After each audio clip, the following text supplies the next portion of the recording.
My answer is that yes, we are naturally compassionate. And yes, we are naturally violent. And I think that's really the beauty of what Marshall Rosenberg, that's the gift he gave all of us. And that is that we can actually understand the things that lead us towards compassion and the things that lead us toward violence. And so both of those propensities, they're natural. When our needs are desperately, desperately not met, we are definitely inclined to violence. And when our needs are beautifully met, we're definitely inclined to compassion.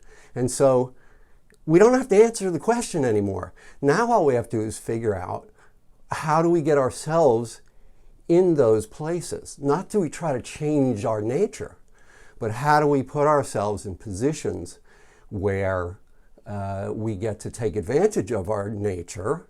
And so that's what Marshall did. In other words, when we think about universal human needs, when we can connect to that, it does bring on compassion. But let's remember, it's very hard for us to connect to universal human needs in anybody when we are in pain, when we're desperate, when we're hurting, when our families have been killed.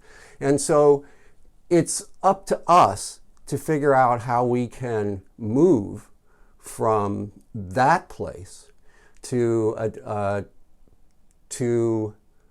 a more compassionate understanding of what's happening.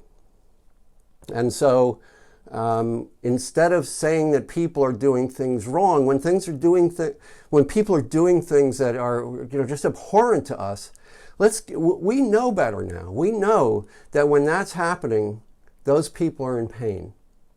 The idea that the devil possesses people, that's kind of old school right now. And what we really want to look at is, what is causing this? What is really going on?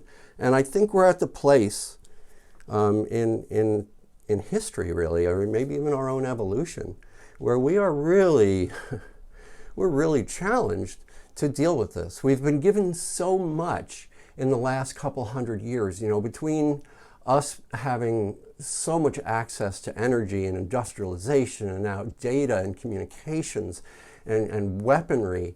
We have so much to work with, to deal with as humans. And so we need to evolve so that this new position that we're in, we adapt to that. And I think the way we can adapt to that is this very recognition that certain things make us violent or encourage us to be violent, and other things encourage us to be compassionate.